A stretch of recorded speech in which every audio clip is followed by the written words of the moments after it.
1 a.m. in New York City, and did it disrupt your routine totally? No, I can adapt. I took a little nap earlier, so I'm good. Oh, I'm so grateful. You know, I was just telling the audience that this show is featuring people that are 40 and above who are fit in mind, body, and spirit. And I got the chance to meet you when I was in New York once at your office, and you were such a gentleman. You were very kind. You spent the time to explain the philosophy of Equinox. And I got to know you a little bit better. And now today, this platform is about getting to know who you are besides the Senior Regional Director of Operations of equinoxgym. So with this, I would like you to start to introduce yourself, and you can take this any way you want it. Well, thank you. And it's an honor to be on your show. I'm happy thank you. to see you again and to speak to you live. Yes. Well, first off, my name, again, as you mentioned, is Rob Wilson. I'm currently working with Equinox. I've been with Equinox for the past 23 years. You know, when I started with Equinox, it was a family-run business. The Oracle family were the original owners of Equinox. And, you know, when I joined the Equinox family back in '97, we had 4 locations. And here we are now, you know, pushing 100 locations, international brand, and, you know, so much more to come. And that's been exciting. But in my current role, what I do is I support about a third of our clubs in New York City. So I oversee 10 locations in working with the general managers of those locations, helping them, you know, support their members and their teams, responsible for their growth and development, in addition to the growth and development of their teams, and also ensuring that we, as an organization, are able to provide the best experience to our members. I mean, the member experience has always been something that's been at the core of Equinox and our focus. And that's what's always related well to me. And it's a brand that's always sought out the best. And that's something that I've always been able to associate with. You know, I haven't worked many places. You know, when I find a place, I tend to work there for quite some time. And I try to associate myself with companies and organizations that, you know, I feel are true to the core and treat their people. So when you talk about the core, what do you identify with Equinox besides the customer, you know, experience? I think that there's a standard of excellence. You know, being at your best. Certainly, as someone who's always enjoyed athletics, you know, when you step on the field, you know it's game time. You know you need to be at your best, but at the same time, while you're at your best, you understand you're at your best for the benefit of the entire team. The team must win, right? You play at your best so the team wins. And that culture of, you know, in environment, team environment, even beyond team environment, I'll talk about family.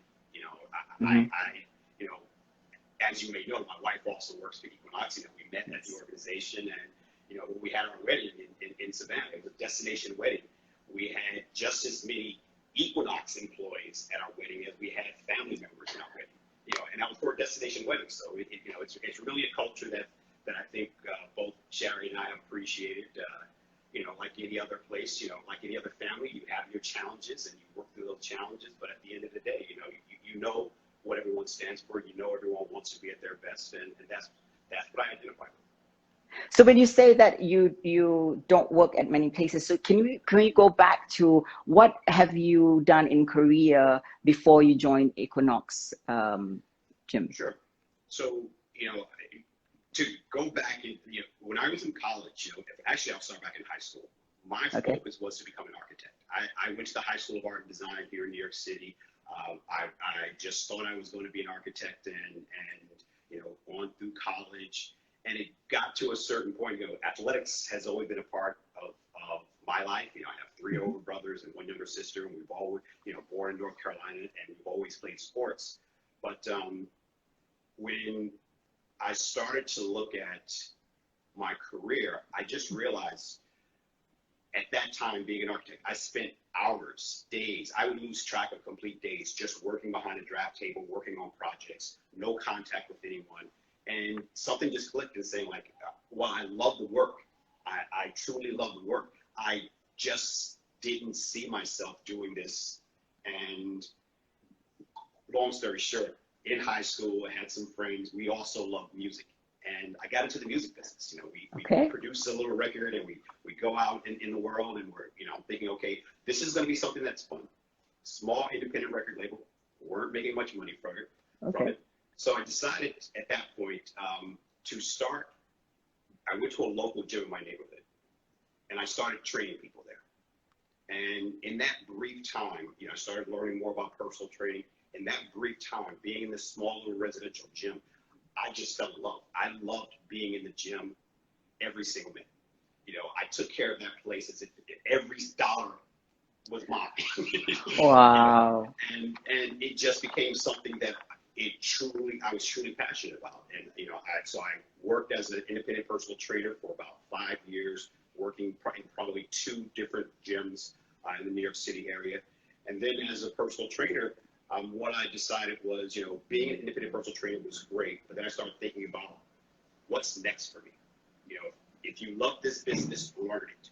So I started to then, you know, transition away from personal training, and I started taking on sales roles. So I wanted to learn how to sell. So I gained some experience selling health club memberships. And then from there, I started taking on assistant manager roles. All of that really led to my career at Equinox, you know, so from getting out of high school, and I should take a step back and mention there is one company I certainly want to give credit to in a lot of structure. While I was in college, right after high school, I worked for UPS, the United Parcel Service. And I started there as a loader, going to work at 3 o'clock in the morning, finishing at 9 o'clock, then I'd go to class. And there was a lot of discipline in that role, and a lot of organization, a lot of structure, and everything had to run like clockwork. Again, that teamwork, everyone had to do their part to ensure all those packages got out in time for the driver to deliver them. And I think that's so I certainly want to make sure I give all due respect to UPS. I mean, it's a very structured organization. They had great programs for students, tuition reimbursement, and I really appreciated that. That was something that was really helpful for me. But transitioning back into that personal training lifestyle, I mean, I think that's really where I got my passion, my love for fitness.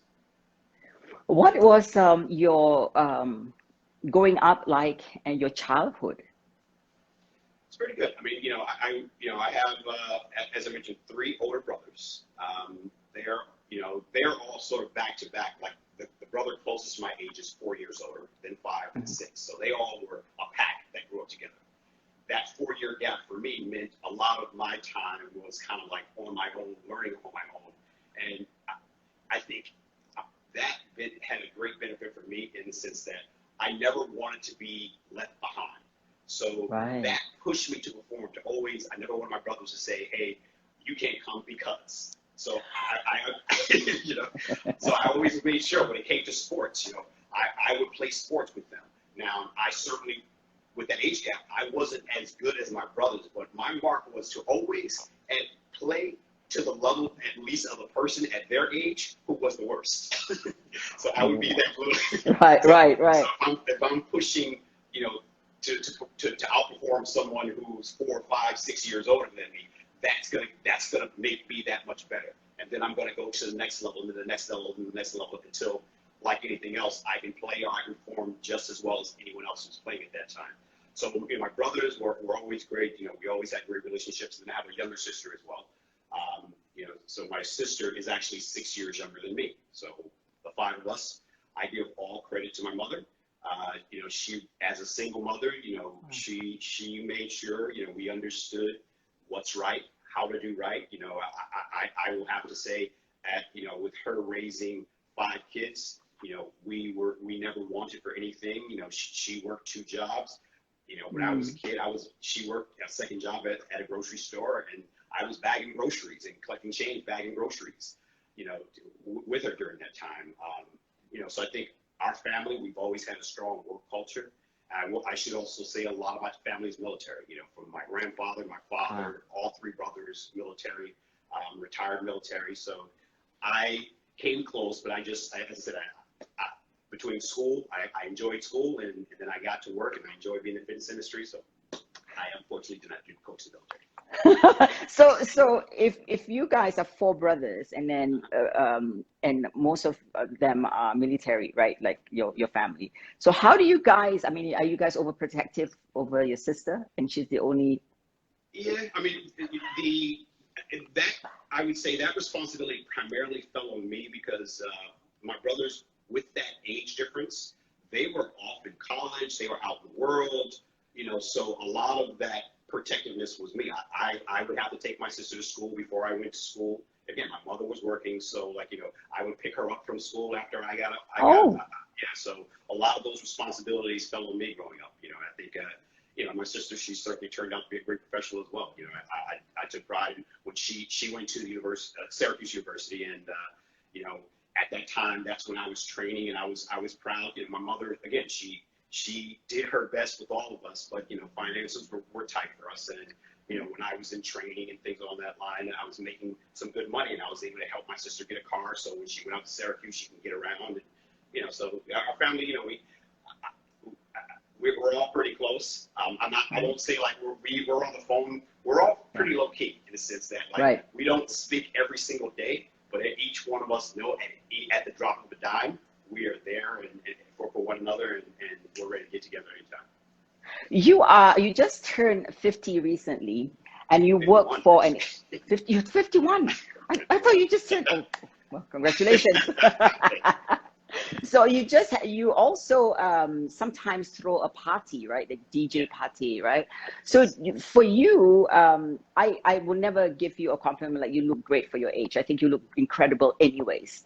So do you get like for us women, we get that a lot, right? You look good. So do you get that as a man when people Yeah, speak no, to you? yeah. Many people, they feel I'm younger than, when they find out my age, like I would have never guessed that. So yeah, I do feel, I think you'll agree, living a fit, a life of fitness and wellness, I think Right. attributes to a lot of our, our health, right, Right. and how we feel, and I think that's something that's always been important to me. So I tell them the same, hey, this is why we do this, right? Right, right. So talk to me about, share with us your daily routine of fitness based. What would you do? Like you wake up, what is your routine? I'm usually an early riser, and each day I won't say I'm working out, 7 days a week, but I try to get in at least 4 to 5 days a week. Now, of course, we're in New York. We're all in quarantine, so our health clubs are Right. closed. But, fortunately at our place, I've made an investment. I've purchased an Aerodyne, a rower, a heavy bag, and, we have our kettlebells and dumbbells. And my wife and I, we've got a great terrace. Right. We work out on the terrace and we get our workouts in. I think it's for both of us. I think working out is important.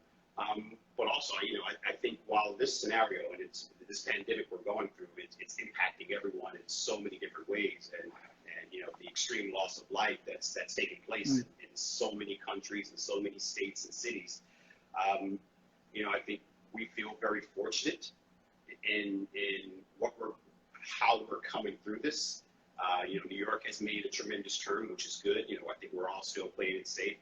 But I do have to say, I think for both of us, when you look at, when I personally look at the work lifestyle we have, we spend a lot of time at work, and my responsibility, number one, every day is many times taking care of others. And sometimes, Right. like anything else, when you're worried about taking care of others, you put yourself in the back burner. And, so I would say I've gone through some of those phases, Mm-hmm. throughout the years where, you want to get consistent, and then it's like, okay, it becomes, all right, this season I'm back on track, and then something happens. Okay, next Yes. season I'm back on track. But, for the most part, I like to work out early morning when I get my workouts in. I think, I think that's when I'm at my best, that it also, you can check the box and say, okay, workout done. Now I'm ready for everyone else. I find it harder for me to try to get workouts in the middle of the day, because again, if I'm in one of my clubs, people are going to have questions. They're going to see, and I want to talk, and I don't want to be rude. But I'm kind of a lone wolf workout person. When I get into my Right. workout, I want to be in that zone, and I don't want to be disturbed. But if I'm at work, I know it's acceptable for me to be disturbed. So I tend to try to get my workouts in early. A lot of times I will do them while I have access to so much equipment. I will say a lot of times for me to get started, I will do it at home. But when we say early, how early is early? I wake up about 5 o'clock each day. Between 5 and Okay. 6 each day, I get up. What about nutrition? Do you eat clean, or how does that work? Yeah. I don't have much of a sweet tooth, you know, so I'm more of a, I prefer the meal more than dessert. I know that's odd for a lot of people. You know, I Yes. don't save room for dessert. I would fill my belly with the meal. Right. But yeah, I mean, I would say and I will say this, certainly give credit to my wife as well. She does a great job, and you know, she helps with the meal prep, and you know, so even when I go to work, I'm a picky eater, and you know, and because I oversee multiple locations throughout the day, I can visit 2, 3, 4 clubs at a given day. So if I'm thinking about being at a club and then I'm going to worry about, okay, where am I going to eat and where I'm going to order from, you know, the meal prep just takes all of that out the way. I've got my meal in the bag with me. You know, I carry my gym bag with me everywhere I go. And, you know, I get to a club, I have a little break, and I'll eat in one of the you know, in the offices in the club, in the back office someplace, or eat in the staff lounge with the team and, you know, get my meals in. You know, so she's been definitely helpful in keeping me fortified. She loves you. So you have been in the industry for 23 years. Have you also have seen evolution of women coming to the gym more often, right? And part of the do you see any difference like 23 years ago where women are? No. I mean, I'll go back even before. I mean, even further than that. As I said, you know, I've been with Equinox for 23 years. Right. So I went full time in the fitness industry really around 1987, 1988. So I can certainly say there was a difference. I can think back to a time where gyms had male and female days, right? You know. Really? Yeah. There was Bally's, you know, Bally's, Jacqueline, at that time it was Jacqueline, right, you know, right. The original. So there would be days where, you know, it would be for women, and then it would be days it would be for men. And then the transition of group exercise classes, you know, there would be a period of the day where the exercise classes would happen on the gym floor, right? You'd have to say at this time, you know, you guys can't use the floor where there's a class going on right in the middle of the gym floor. And then you start to see this progression of studios, right? And then, you know, not only studios in the club, but there were these private boutique studios, and especially in New York City, there were, you know, these, you would have top instructors. You know, you think of course, the popular name Jane Fonda, and everyone wanted Jane Fonda workouts and things along that line. So you had gyms, and then you had studios. And then you started to see the merging of the studios with gyms, everyone understanding that, you know, in order for both businesses to survive, they needed to come together, right? A studio alone couldn't thrive, and a gym alone couldn't thrive, but together, there was great power in that. And then also to look at the transition and the thought process of many women in fitness, right? I can certainly remember as a personal trainer, you know, I have female clients, I don't want to get big. I don't want to get, you know this. Yeah. And the thing I would always say, I said, you know, if that ever happens, I can promise you the easiest thing to lose is muscle, right? Right? That's a good one. You know, let's get to that point. If you get to that point, all you got to do is stop. Muscle goes like that. We all know that, right? So you know, that's a good line. That's really a good line. Thank you. But I think it was great now to look at that, to see that transition of many women understanding, you know, the benefits of lifting weights, not just doing the cardio, right? You know, having that balance in their programming and seeing how much better they felt, seeing how much stronger they felt, how much more confident they felt, right? And I think that was something that was great to see for me as a trainer, you know, and even thinking about it, you know, when I was in sales, I would think about in the late 80s, early 90s, you had to sell two things. First, you had to sell fitness to most people first, right? Because at that time, when you think of the 80s and 90s, fitness was more about vanity. It wasn't necessarily about function for a lot of people. It wasn't about purpose for a lot of people. Like if you worked out, it was, oh, you must have a big ego, right? Yes. That transition has gone tremendously. So the first concept I always focused on selling was why fitness was important, right? And I would talk to people like, what you do within these walls, I promise you, it will enhance what happens in your outside world, right? Everything we do here, fitness will never be about stepping on the scale and looking in the mirror. It's going to be about how you feel, how you perform, right? And I think having people understand that concept, that was step one. And then it was, okay, fitness in my club, right? Then I sold the club. First thing I sold was always fitness, right? Because when you get people to understand that you're trying to take them through a journey that's going to ultimately help them improve, that's what gets people, right? Not just, oh, we've got a fancy gym, we've got this, we've got that. It's got to touch them. It's got to be personalized. And I think when you look at those elements, that's when the connection happens. And then what's always great is once people get a taste, and they start seeing progress, and they have the right encouragement, and they have the right resources, then the momentum just carries. And that's what right. Right. I mean, one day maybe Equinox will come to Asia. I believe that could certainly be the case. I mean, we are definitely working on an international plan for sure. Good, great. I want to ask you, you are a great fan of Muhammad Ali. Yes, I am. Can we can we talk about that? Why? Of course, of course. So, educate us. On Ali. Okay, so as a young African-American man, growing up as a kid, Ali at that time, you think of, of course, at my age, again, I was born in '69. So those years where Ali was really dominant, I was just a child. But I could always remember the powerful words of Ali, the confidence of Ali, and how he would go about, just saying what he said and standing behind his beliefs, and it always had an impact for me. But even beyond, the words, there are just so many tremendous quotes that Ali has that just relate to so many things in life in a practical way. And I carry those quotes with me. My management team knows I've done whole presentations to sales people using quotes of Ali to relate to how their mentality can be and should be to carry them through any situation, right? It's almost like I say this jokingly and say, okay, what would Ali say? Based on a scenario that comes up, and I'll give them a quote, and I'll lay it down to them, and they'll say, yeah, I get that. I get that. But when you look at Ali right now, and as the icon he is, I think it's undeniable with regard to the impact he's had on so many lives. Athletes, politicians, professionals, your average everyday person, and there was just a genuine spirit. Like anything else, no one is perfect, but the intent behind everything he did, standing for his beliefs, saying, I'm not going to fight in a war, right.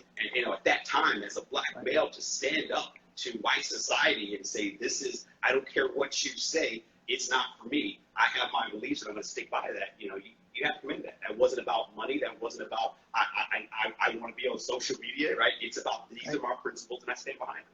And, I find myself, I try to be a very principled person. I always try to operate with integrity. And I think, a lot of the learnings or the words of Ali carry me through a lot of how I interact and engage with people. I grew up with watching Muhammad Ali because my father was a great fan, right? One thing about Muhammad Ali is there was never a discussion whether he was a black man or he was, he was like, he was just Ali, right. And then, so, can we touch about what's happening now in America? Like all this, being an African American, especially I was married to an African American man, right? I learned through him because I was growing up and I was dark skinned and I was like ashamed of my color. He was the one who taught me about my color, to be proud of my color. Especially in Asia, we still talk about skin color. We have skin whitening cream in Asia, which just recently, it's been pulled, or nobody can understand that, right? But I think that it comes to light where, everybody thinks that it does not matter. It does matter. I think if we have to have a discussion, and my hope is the new generation will step in and with a clearer mind than us, the older generation that is clouded with so many insecurities. What is your take on that? Well, there are a number of unfortunate scenarios that have happened. But I think for many of us who are Black, we've known about these occurrences all along. Right? The benefit, and I say this in a very loose way, is that there is more visibility now, right? Everyone has their phone. So many of these things are just being caught on camera now, right? And then they're being socialized. So now the spotlight is on them again. And, you know, it's unfortunate that there's been loss of life in these situations. But it's highlighting what has been prevalent in so many cities for years. And, you know, I say this in you know, this generation, you know, the youth, we talk about all the millennials, they're using their voice. Yes. They're using their power, and they're bringing the discussion to the table again and putting it up in everyone's face where you see it now. It's not someone saying it happens. You actually see what happened, and something's got to be done about it. It's not right. So when you look at the movement that's happening now in the States, it's not just, you know, Black people marching or people of color marching. It's white people marching as well. So there's so much more power, you know, in the movement now and what needs to change. And now so many companies understand their responsibility in helping resolve some of these matters. You know, and I look at Equinox as an organization as well. You know, we touted ourselves, and we are a very, very diverse organization, right? At the same time, though, you know, we still have our challenges that we want to focus on as well. And recently, we've set up what we're calling an Equality and Belonging Leadership Council. So this is basically an organization which I'm honored to be a part of as well, that involves many different leaders in the organization from different departments. We have an individual in leadership from our maintenance team, our personal training team. I'm on the operations side. We have individuals from our legal team, our human resources team. And our mission is now to look at all the things that we can do within the organization to ensure that we are creating the proper, not only diversity, but the inclusion. And one of the reasons we chose the word belonging primarily because, you know, when you talk about diversity and inclusion, you know, the point was brought up that you can say you're diverse and you can say you're inclusive, but those are things that can be mandated, right? Let's go back to family. Your mother says, take your little sister to the store, include her in everything you do. You have to do that, right? So to be inclusive is not enough, right? Belonging, though, says something different, right? That tells you that I want you here. I want you with me. So, you know, we are creating, you know, this is something that recently happened. We're creating different pillars that focus on employment opportunities, how we recruit, where we recruit from, internal opportunities when it comes in providing mentorship programs for individuals and people of color. But I shouldn't say people of color only. This diversity group is to focus on all underserved demographics within the organization. There's women's empowerment, you know, gay, lesbian rights, you know, any group that feels they are underserved, our organization, our leadership council is going to be supporting. With everything that's going on right now, we've certainly placed a great focus on Black Lives Matter and creating opportunities and programs. So we looked at, as I mentioned, employment opportunities. We're looking at the philanthropy side, you know, which organization should we be partnering with and donating our services and times. Equinox has had a history of finding great charities, Cycle for Survival, Memorial Sloan Kettering. You know, we've raised millions and millions of dollars to fight rare cancer. So we want to find that right organization that supports, you know, Black Lives Matter, so to speak. We're also talking about looking at the partnerships, right? When we look at the business partnerships we have, companies we buy products from, you know, finding companies that, you know, owned by women, owned by African Americans, you know, different scenarios. So that's what our leadership council is focused on. And again, as I said, to ensure that our organization not only has a internal conscience, it has social conscience as well. So we're going to be incorporating scholarship programs. That's, you know, looking outside the community and looking at the communities where our employees live, right? So Wow. all of these are things that we're focused on building, and it's exciting. You know, the first initiative, while we just put this council together, we were able to get the company to support what we're calling a day in action, where employees, you know, 1 day a year can choose to take a day off and be paid for that day and support any cause they find is important to them. We did a kickoff for that on Juneteenth.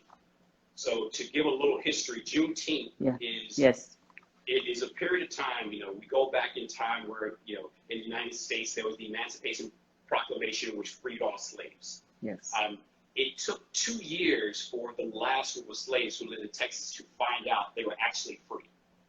And on that day, Juneteenth, June 19th, that day is now celebrated. So it's never been an official holiday. It's been a holiday that's known in the African American community, the Black community throughout the states. And I will say this honestly, there are also many Black Americans who are not aware of what Juneteenth is. So when we look at the current situation, I think there is much more awareness on Black American history and the positive impact. So we were able to use Juneteenth as a kickoff for a day in action. And on Juneteenth, we treat it as a holiday for our employees. Our employees who work, if they chose to work, they receive time and a half pay. If they chose to take the day off to support a cause, they receive their full normal pay. And I think that's a big step in which we're trying to show, you know, again, our support as an organization, the Leadership Council, and the Equality and Belonging Leadership Council, I'll say, the impact that we want to make sure we're providing to not only just educate our executive team, but our employees as well on, you know, how to be better in the world, so to speak. No, that's beautiful, because I think that you know, a lot of people say, I mean, leaders like you are needed to pave the way to make change, right? Because you are just a gym, right? You just go, people exercise and they leave, but it has more impact, because as you said, it's not just about fitness and looking good, but it's feeling good. And unfortunately, fortunately, this COVID-19 has taught us the real meaning of community. It's no longer clubs, it's community, it's taking care, because otherwise it keeps knocking on our door, right? Yeah, and that's something, you know, I would say, I mean, for many, many years, community has always been a part of Equinox. We've always talked about community, right? We've always talked about, you heard me say, you know, I had just as many Equinox people at my wedding as family members. I mean, that community has always been strong. We spend a lot of time in our clubs, and you can only spend a lot of time in a place that you enjoy being, right? True. And I think that's something that's always been important. But as you said, you know, the scenario that we're in right now, I think in this day and age, you know, I think so many companies are finding that, you know, you can't just stand on the sidelines anymore, right? Yes. Consumers want to know what companies stand for. You know, in the U.S., so, you know, many of you understand the political situation we're in right now in leadership, and it's unfortunately, it's caused a great divide in the country. You know, you have people on the right, people on the left, and, you know, that bipartisan mentality just isn't there in many cases. It's you either stand here or you stand there, and consumers, that carries through in every decision they make. They want to know if they're standing behind a brand or standing behind a product, that it's a product that associates with their life and their lifestyle, right? Right. And I think that's something that, you know, so many companies, I think, are really, really getting to understand now, that you know, you've got to have a say, you've got to have a part, and you've got to have an impact, not just on the product you're selling or the service you're selling, but on how people perceive you in the world. Right. How do you de-stress? Music, you know, music, working out, you know, I think, you know, I love music, you know, that's something that's always been in me. You know, I think, like, when I go to work, you know, I ride the subway to work, I enjoy my ride with the subway to work, I have my music in, I'm listening to my music, you know, when I'm working out, of course, I have my music, you know, I love music. You know, that's the one thing that I would say, certainly in how, the thing that I would say I miss most being in quarantine is live performance. Being able to go to a live performance, seeing someone performing live.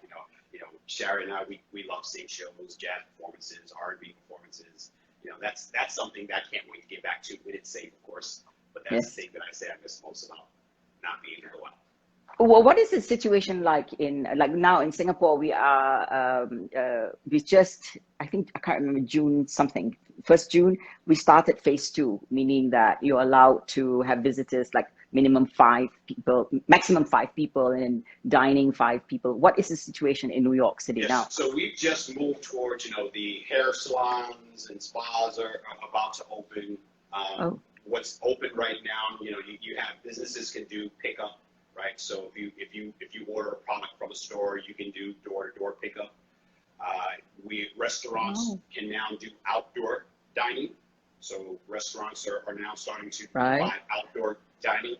Um, certainly we can, I think when we sit here in New York City, we can look at, our Governor Cuomo has done a great job in kind of Yes, keeping everyone focused and driving yes. the points home. And he's been very diligent in getting his points across. So we're hopeful. I mean, like anything else, when we look at, Equinox as a brand, the health club, we understand in New York City, we're going to be one of the last businesses to open. So if that's late July, if that's early August, we're in get ready mode right now. I mean, today I spent time in 2 of our clubs, with the teams reconfiguring layouts to create some proper social distancing. So that's what we're sort of doing right now. We're now just readying our clubs in New York for the new standards that may come about. Even though they haven't been finalized, we're just getting in preparation for what we believe to be the case here in New York. And when that time comes and we can open our doors, our focus is to provide the safest environment for our employees and our members as we can. You are a very sound man, and your opinion matters to me. What would you like to see change in America? The mindset. Um, I look at common sense things, right? Do right. Integrity is key.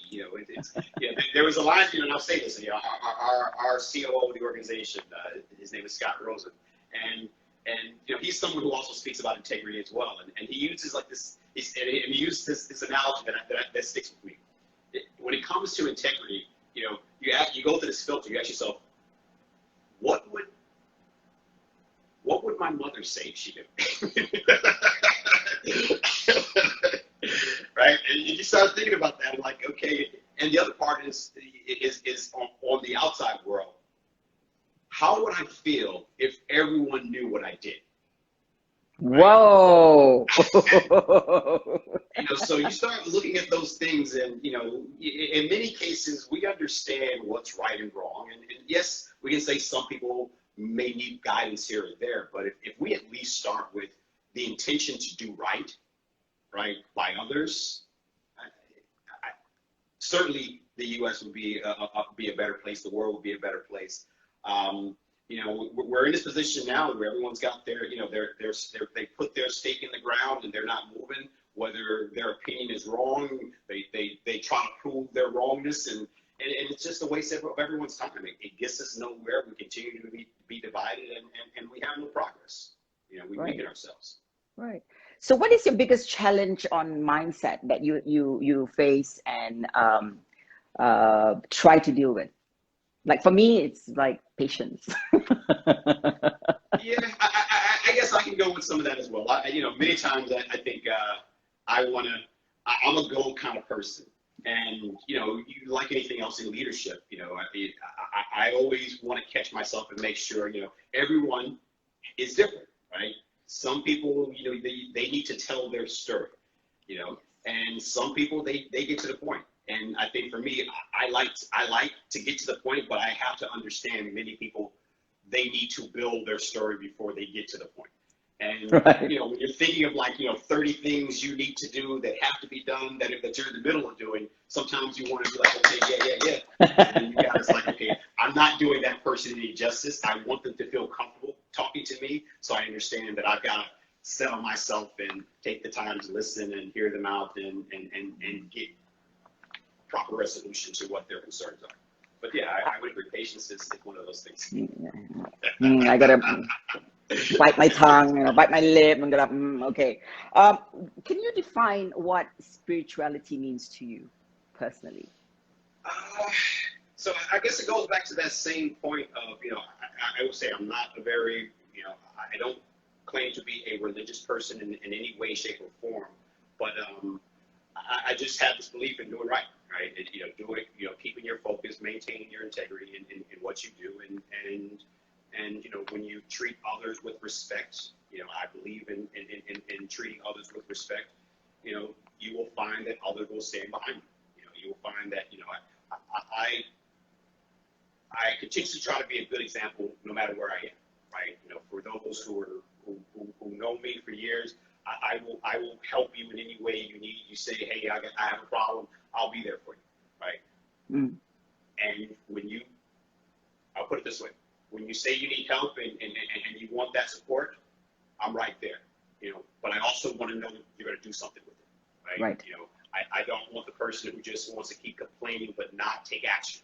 Again, I like to see people who take action, right? If I give you an opinion and you find something, I'm okay with that. You don't have to take my opinion. I just want to know that you've taken action, right? If you made a decision, I will support you. Go out there, go do it. If you think that's what's best, I'm right there with you. But don't just stay there and do nothing. What disturbs you about people? Like, gets to you, like it makes you sad when you see things? It's the basic stuff again. I don't like people who try to get over, right? Who try to manipulate other people or manipulate situations. Again, it will revert back to the same thing: integrity, right? Do what you say what you mean, and follow through.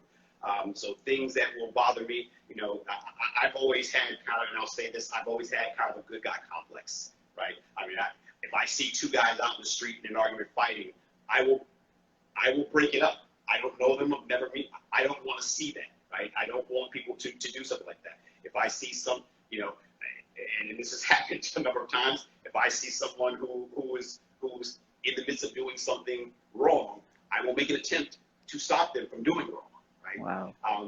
So it's just I've always had this, this sort of good guy complex to some extent. And is that something? Safe, but is that something that people don't know about you, or people know? No, I think people know that. So what's one thing that people don't know about you?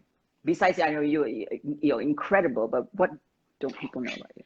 I guess honestly, like anything else, it depends on the group, right? I feel like there are different social groups you have that know different things about you. Not that not that I'm hiding anything. It's just it may have never come up in conversation. You heard me mention earlier, like there's a lot of people who don't know that I was in the music business, right? It was a small stint, right? And there are a lot of people who didn't know I was involved in art. I used to, at a young age, I used to play music. So there's just so many. Like I think we all have so many different layers, and those who are closest to us certainly see more of that. But those who are in social circles, even though they may be good friends, they may. Again, it may just have never come up. Not that, again, you've been holding back on it. It just may never come up in conversation. Right. Have you ever acknowledged your achievements to yourself? I guess internally. I mean, I can say I'm very happy with where I am in my life. Like anyone else, I certainly still have more things that I seek out to achieve. But happily married, love my wife. Sherry and I have had many great years together. We're over 10 years in marriage at this point. We've traveled to great places, and we have great time. Both of our families are well. Our families get along. No complication. Work is, certainly things are a little crazy with work right now, but we know this will pass like many other situations. I think I feel I'm pretty. I'm good. I'm happy with where things are. Great. Where do you see? What do you want to do? Like one thing that it's out of the box, like not your career. Would you like to do, or you've done it all? Like what you do, what you want, anyways. Certainly, I think we're still more in travel. I've never been to, we've never been to Asia yet. So, right. We I think continuing travel. There's still, of course, some professional goals that I certainly hope to achieve, like anything else. I guess that's, I have to think on that more. So, like we all are facing crisis, and then you're so like this question is, you know, like I don't even have to ask because you are so stable, right? But you have friends that are dealing with COVID. COVID has impacted the global pandemic. I mean, it's pandemic, right? And how do you deal with it yourself, and how do you help your friends get over? I mean, get through this, not get over it. Yeah, I mean, I think I have to say, I mean, for the most part,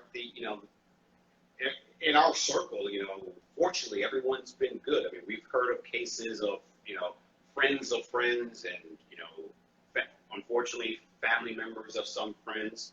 Yeah. But, I think, overall, I honestly have to say, for the most part, people have been pretty good. The thing that I look at is, it's in our nature sometimes to be fearful of things that we go through. But like there's just a natural ability, I think, in human nature where we adapt. Right? Yes. We go back to a certain point where none of us could have imagined this happened. I was talking to someone like months ago. A friend of mine is a professor at Rutgers University, and we did I did a Zoom meeting with her students. I'd met some of her students previously, and they were concerned. She runs a sports program, and they were talking about what's it going to be like for students. How are we going to have student athletics again, and how are we going to play together, and what's going to happen with with scholarships and things along that line. And one of the things that I wanted to bring up to the team is like we're going to it's going to work itself out at some point, right? Yeah. You think, someone would say, well, how can we have sports without fans? Right. And I went back to, I said, well, if I went back, again, this was around April. And I said, if I went back to February and I told you in a couple of weeks, every single place you go, you're going to stand online before you can get inside the place to spend your money. Right. If I told you everywhere you go, you're going to walk around with the mask on, you would have thought I was crazy. Right. But we do it now, and we accept it as a normal routine, right? We adapt. And I think that's the mentality, I think, while it's hard in the beginning, eventually, like anything else with repetition, it becomes second nature. Yeah. So if you were to peel every single role that your husband, you are, the DJ sometimes, musician, what is your core value? If can you name it? I'm going to revert back to again. I think I try to I look at integrity. I look at balance. Right. I think, as I said, I think we are all many different things, and I think when you are able to do many different things and have different areas of focus, it helps settle you internally, right? You're not, there isn't this, I only work, right? I work hard, and then I have my leisure time. I have time where, I get up early morning. Sherry doesn't get up early in the morning. So early mornings, I can have that sort of alone time to, if I'm writing, if I'm working, I want to send emails, I want to do music, I can do that time. And then when she's up, then there are things, she'll do on her own for a little bit, and then we're together, right? So we have, I think there's that balance of she has her independence, I have my independence, and we have our togetherness as well. And, I think that's what's important, when you create that balance. I think that's what we live for, right? Right. I think the word balance is a lot. People are using it and they don't find what do you call it, the actual meaning. Somebody has fantastic interview, informative and no bullshit questions, cordial and engaging synergy between the two of you. So Bill, I've known Bill. Bill is African American who's lived in Asia for 30 years. Is a very close friend of mine, and he's one of the most successful person also in that I've known. And he has brought a lot of impact. Yeah. I appreciate it. Yeah. So I really thank you. So I want you to part with, you have given us so much wisdom. So part with more wisdom. And hi to Sherry, and please come to Singapore. We are waiting for you. We welcome you in Asia. So I leave it to you to close the show. Well, again, I will say thank you again for the time. It's great speaking to you, seeing you again. I certainly would just want to say, you know, like anything else, I wish everyone the best. I hope everyone continues to be safe. You know, if you're in the States and you want to come check out Equinox, reach out to me.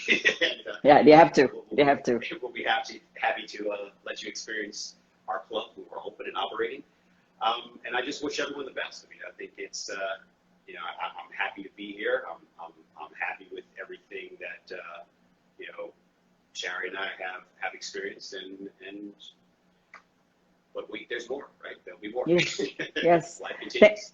Yeah, thank you so much for your time, and you know, I hope this won't be the last time, and I would love to speak to Shari. We in Asia definitely need more education about, you know, African American, you know, we need that, especially people of color. We want to get wisdom from you guys, and I hope to see you guys in New York when you know, when everything opens up. Without a doubt, we'll be happy to see you. Thank you for your time. I'm so sorry I kept you up so late. Have a good rest. My pleasure.